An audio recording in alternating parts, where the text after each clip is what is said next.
I'm not proud of this, and I'm not posting it for sympathy.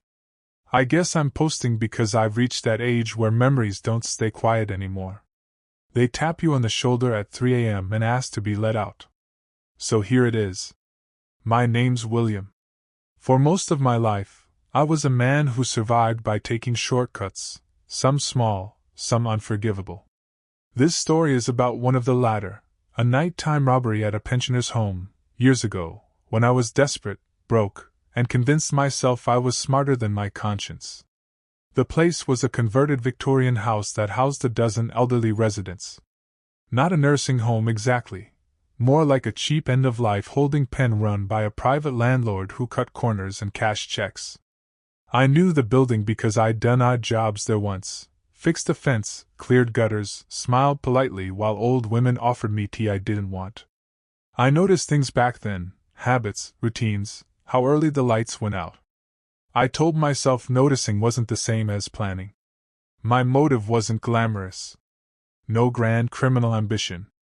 Just debt, a sick blend of fear and entitlement, and that ugly thought that whispers, they won't miss it like you will need it.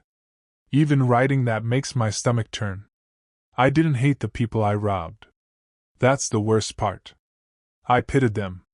And somehow, in my twisted logic at the time, that pity made the fear easier to swallow. I told myself I'd be quick, quiet, careful. No one would get hurt. I'd slip in, take what I needed, and disappear back into the dark like a bad thought you can't quite remember in the morning. That's the story I told myself, anyway. I didn't wake up that day thinking, tonight's the night. It was more like a slow boil. Bills on the table, final notices in red ink, my bank account looking like a bad joke. I spent the afternoon pacing my flat, rehearsing arguments with myself like I was both the prosecutor and the defense. The planning wasn't some Ocean's 11 fantasy. It was quiet, lonely, and full of doubt. I walked past the pensioner's home earlier that evening, by accident, just to see it again. Same yellow light in the hallway. Same TV glow flickering behind thin curtains. The place smelled like boiled vegetables and disinfectant even from outside. Too familiar. I told myself I already knew enough. I knew when staff left. I knew which side door was usually unsecured, not broken, just careless. I knew the residents were heavy sleepers, medicated, tired of the world. I hated myself for knowing those things, but I also leaned on them like crutches. At home, I laid out what I'd bring on the bed like I was pretending this was organized, controlled. Dark clothes. Gloves. A cheap backpack I'd owned forever. Nothing flashy. Nothing that screamed crime, just things that helped me feel less exposed. I kept checking the window, watching the sky darken, my heart thudding harder with every passing minute. The strangest part? I remember brushing my teeth. Like I was going on a date. Like hygiene might somehow separate me from what I was about to do. Before I left, I stood in front of the mirror and practiced looking calm. Normal. Someone who belonged in the night. I told myself one last time, in and out. No harm. Just money. I didn't believe it entirely, but I believed it enough to put my shoes on and open the door. That was the moment preparation ended and commitment began. The walk there felt longer than it ever had before. Every sound was too loud, my shoes on pavement, a car door slamming somewhere blocks away, my own breathing inside my head. I kept my hands in my pockets like I was just another guy out for a late stroll, but my shoulders were tight, hunched forward like I was already trying to hide. The building sat exactly where I remembered it, a dark shape against a darker sky. Most of the windows were blacked out now. A few glowed faintly, night lights or forgotten lamps. That should have been comforting. It wasn't. It made the place feel alive, like it was watching me approach. I stopped across the street and waited. I don't even know what I was waiting for, a sign maybe. Someone to come out and ruin the plan. No such luck. The street stayed empty. Quiet enough to hear my pulse in my ears. Crossing over felt symbolic in a way I didn't fully appreciate back then. One side of the road was still. Before. The other was everything I couldn't undo. I remember thinking, you can still turn around. I also remember not doing it. The side door was where I'd left it in my memory, tucked behind a sagging hedge. I tried the handle gently, almost respectfully. Locked. My stomach dropped. For a second I felt relief, like the decision had been made for me. Then I tried again, lifting slightly as I turned. It opened. That tiny click was louder than any alarm. My whole body froze, waiting for consequences that didn't come. No shouting. No footsteps. Just the low hum of electricity and the distant murmur of a television somewhere inside. I stepped in and pulled the door shut behind me, careful, deliberate. The air inside was warmer, heavier. It smelled exactly like I remembered, clean but tired. As I stood there in the dim hallway, I realized something terrifyingly simple. Up until that moment, I'd been thinking about doing a crime. Now I was inside one. The hallway lights were on a timer, dim and yellow, like they were trying not to wake anyone. Every step felt like a negotiation with the floorboards. I moved slow, rolling my feet heel to toe the way I'd practiced in my head, even though I'd never actually practiced it anywhere real. Doors lined the corridor, each with a little nameplate. Some had photos taped up, grandkids, old wedding pictures, a dog that was probably long gone. I avoided looking too closely. It felt disrespectful, like eye contact. My plan, if you could call it that, was to go for the small office near the front. That's where the landlord kept petty cash and where residents sometimes left envelopes for rent or medication pickups. I knew this because I'd seen it once while fixing a loose cabinet hinge. Knowledge is a dangerous thing when you're already halfway over the edge. I could hear a television more clearly now. Some late-night quiz show, canned laughter drifting through a cracked door. Someone coughed, wet, deep, the kind that rattles. I froze again, heart slamming so hard I was sure it could be heard through the walls. This was the moment fear really set in. Not the abstract kind from earlier, but the kind that crawls up your spine and makes your hands shake. I remember thinking, you don't belong here. Everyone can tell. Like guilt had a smell. I reached the office door and tried the handle. Locked, of course. My stomach dropped for the second time that night. I stood there, staring at it, wondering how many bad decisions had led me to a locked door in a hallway full of sleeping strangers. That's when I heard footsteps behind me. Slow. Shuffling. Getting closer. And for the first time since I'd stepped inside, the fear wasn't just about getting caught, it was about being seen. I pressed myself flat against the wall, heart trying to beat its way out of my ribs. The footsteps were real, no mistaking that soft drag of slippers, the pause every few steps like whoever it was had learned to move slowly out of necessity, not stealth. An old man rounded the corner. He was smaller than I expected, hunched, wrapped in a cardigan that looked 2 sizes too big. One hand gripped a walker, the other held a mug that trembled slightly. He didn't see me at first.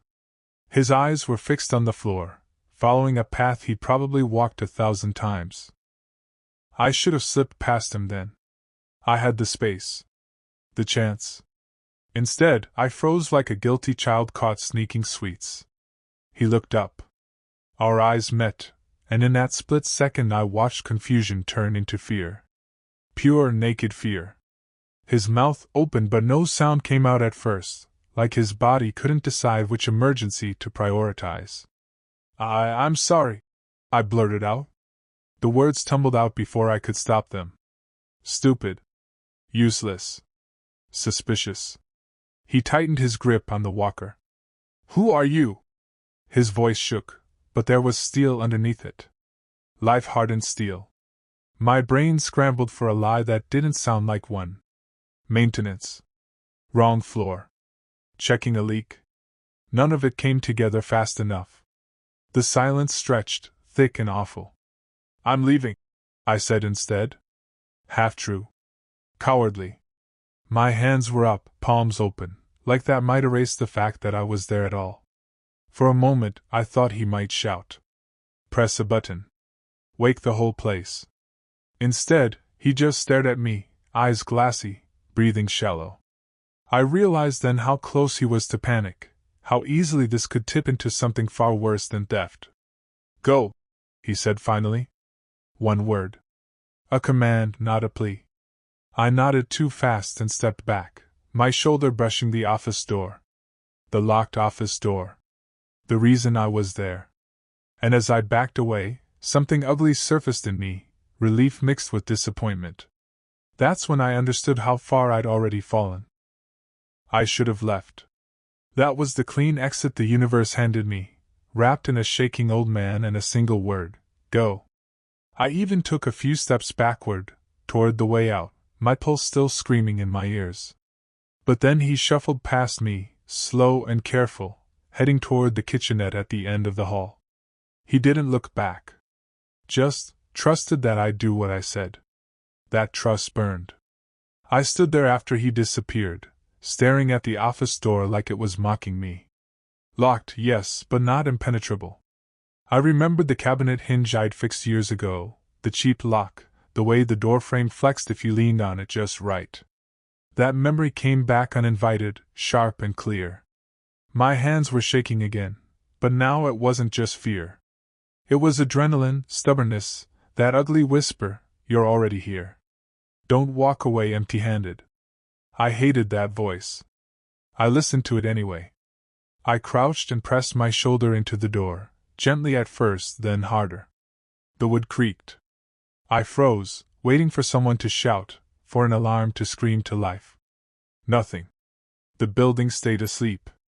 One more push. The lock gave with a dull crack, like a bone snapping under too much pressure. The sound echoed down the hallway, and I felt sick with it. I slipped inside and pulled the door mostly shut behind me, leaving it just shy of clicking closed. The office was small and cluttered, folders, calendars, a cheap desk lamp. I moved fast now, panic driving me.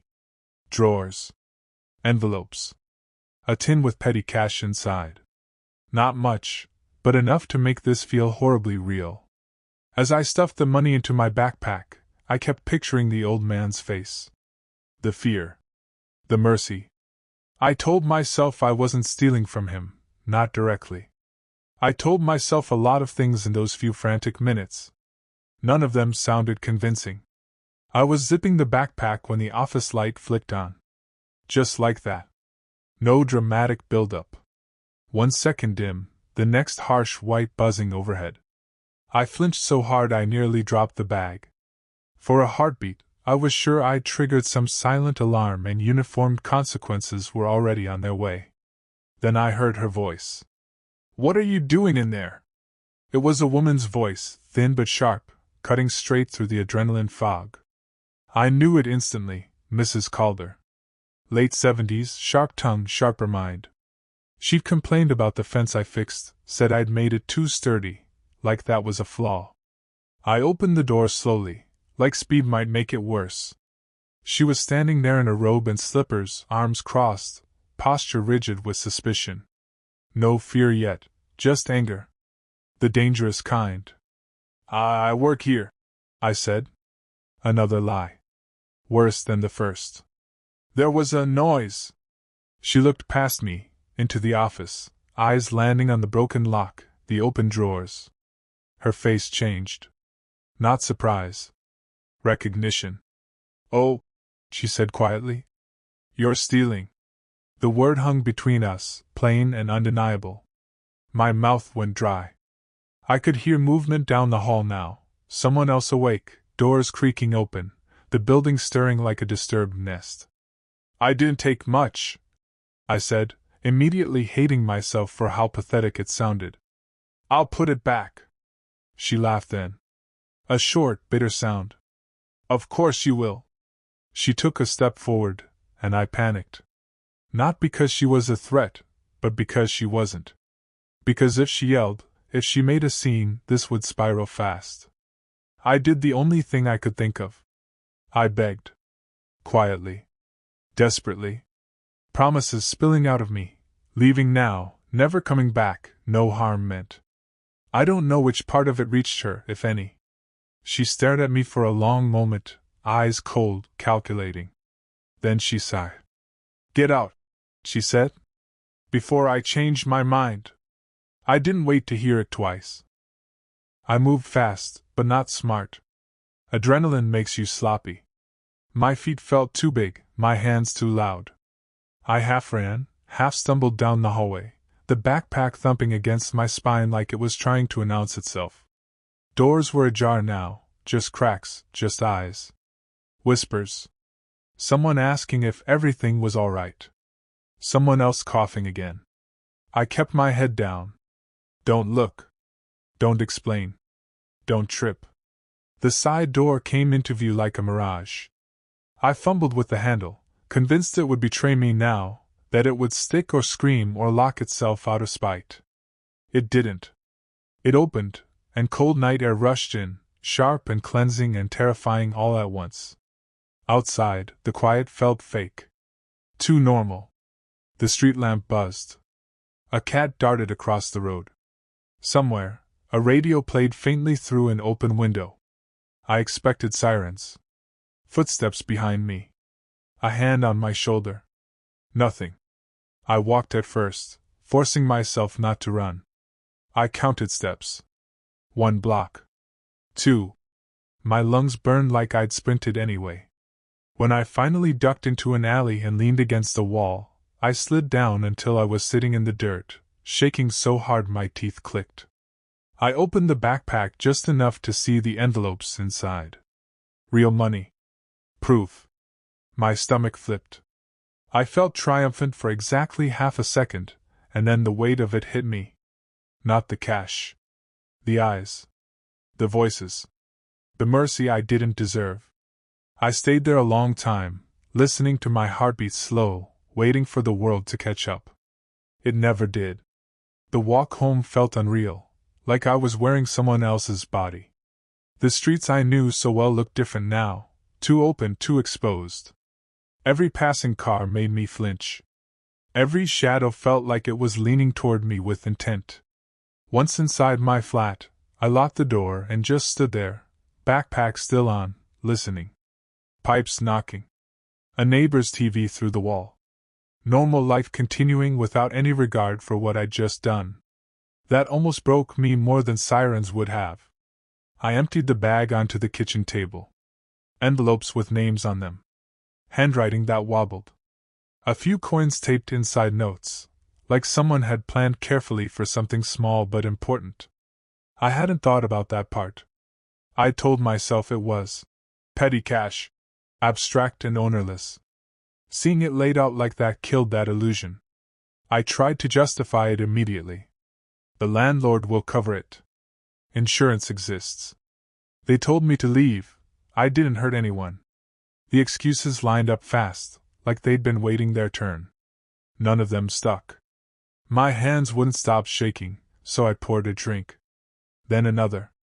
The alcohol dulled the edge but sharpened the thoughts. Faces replayed in my head, the old man with the walker, Mrs. Calder's cold stare. The trust. The disgust. The choice they made to let me walk away. I slept badly, if you can call it sleep. Every noise pulled me back to the hallway, to the click of the lock breaking. I kept dreaming the lights came on sooner, that someone screamed, that I couldn't move. When morning came, I didn't feel relief. I felt exposed. The next few days were worse than the night itself. Every time my phone buzzed, my chest tightened. Unknown number? Police. Landline ringing in the background of a voicemail? Definitely the police. I kept replaying the scene in my head, trying to remember if I'd left something. Fingerprints, footprints, my damn breath hanging in the air like a signature. I avoided the area completely. Took longer routes. Changed routines. Paranoia became a second job. I watched the news more than I ever had, waiting for a vague headline about a robbery at a pensioner's home. It never came. That silence was somehow louder. The money sat in a drawer untouched. I needed it badly enough to justify the crime, but now I couldn't bring myself to spend it. Using it felt like admitting ownership, like crossing another line. So I lived off whatever scraps I could manage, pretending the problem had solved itself while it quietly rotted in my kitchen. What really got to me were the imagined conversations. I pictured staff discovering the broken lock, residents murmuring to each other, fear spreading through a place that already had so little comfort. I imagined the old man blaming himself for not raising the alarm, Mrs. Calder being proven right about the world. I started to understand that getting away with something doesn't mean escaping it. One afternoon, about a week later, I saw an ambulance outside a building that looked just like theirs. Same style. Same age. I froze halfway down the street, heart hammering, convinced, irrationally, that this was my fault too. That I'd knocked over some invisible domino. That's when the guilt stopped being abstract and started feeling personal. And permanent. Around week 2, the fear started to fade, and that scared me more than the fear ever did. I caught myself thinking things like, see? Nothing happened. No police. No confrontation. Life rolling on. That little voice, the same one that pushed me through the door, came back, calmer now, almost reasonable. It told me I'd been careful. That the system absorbed losses like mine all the time. That I was just unlucky enough to feel bad about it. So I tried to make the guilt useful. I donated a small amount to a local charity. I helped a neighbor carry groceries. I even considered mailing some of the money back anonymously, then talked myself out of it because that might draw attention. I was laundering my conscience, not the cash. I did eventually spend some of it. Rent doesn't accept remorse as payment. The first bill I paid made me nauseous. The second felt easier. That's the part nobody warns you about. How repetition dulls the edges. How quickly never again turns into just this once more, if I had to. But cracks started to show. I snapped at people. Slept in fragments. I avoided old neighborhoods, old jobs, anything that reminded me of who I'd been when I still thought lines mattered. I drank more. I laughed less. I became someone quieter, watchful, like I was waiting to be tapped on the shoulder. Sometimes, in crowds, I'd imagine spotting Mrs. Calder's face, older, sharper, still unimpressed. I'd look twice, 3 times, until the stranger moved on and my pulse slowed. I hadn't been caught. But I hadn't gotten away with it either. It almost unraveled over something stupid. I was at a corner shop, paying in cash, when the clerk looked at one of the notes a little too long. He rubbed it between his fingers, held it up to the light. Perfectly normal behavior. Perfectly legal. My brain, however, decided this was it. I felt the blood drain from my face. In a split second, I was back in that hallway, the lights snapping on, the words stealing spoken out loud. I started rehearsing explanations I didn't need. My mouth went dry. I could hear my own pulse again, loud and traitorous. Just old, the clerk said, handing the note back. Thought it was fake for a second. I laughed. Too loudly. Too eagerly. He raised an eyebrow, but the moment passed. I walked out with my bag and didn't stop until I was 3 blocks away, bent over, hands on my knees, trying not to be sick. That was the moment I realized how thin the ice really was. Not legally, existentially. I was living with a constant flinch, a readiness to bolt. Every ordinary interaction had the potential to become a confession if my nerves betrayed me. That night, I dreamed I went back to the pensioner's home, not to steal, but to apologize. In the dream, no one recognized me. I stood in the hallway, trying to speak, while people walked past like I was furniture. When I woke up, I felt an ache I couldn't name. I started to understand that some consequences don't chase you. They sit with you. Time did what it always does, it moved on without asking my permission. Months passed. Then years. The details softened at the edges, but the feeling didn't. The fear faded into something heavier, more settled. Regret has gravity.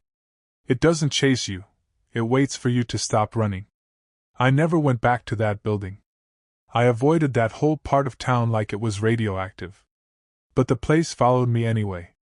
Certain smells, disinfectant, boiled cabbage, could knock the wind out of me. The shuffle of slippers in a quiet hallway still makes my shoulders tense. Every now and then, I'd see an elderly man on the bus with a walker and feel a flash of shame so sharp it bordered on physical pain. I'd wonder if he'd ever woken up in the night afterward, listening harder than he used to. If I'd added one more fear to a life already full of them. I told myself stories to survive it. That maybe the landlord fixed the door quickly. That staff reassured everyone. That the money was replaced. Maybe all of that's true. Maybe none of it is. Not knowing became part of the punishment. What changed me most wasn't the crime itself, it was realizing how easily I'd overridden my own humanity. How quickly a person can turn people into obstacles, then into abstractions. That scared me more than prison ever did. I learned something ugly about myself that night.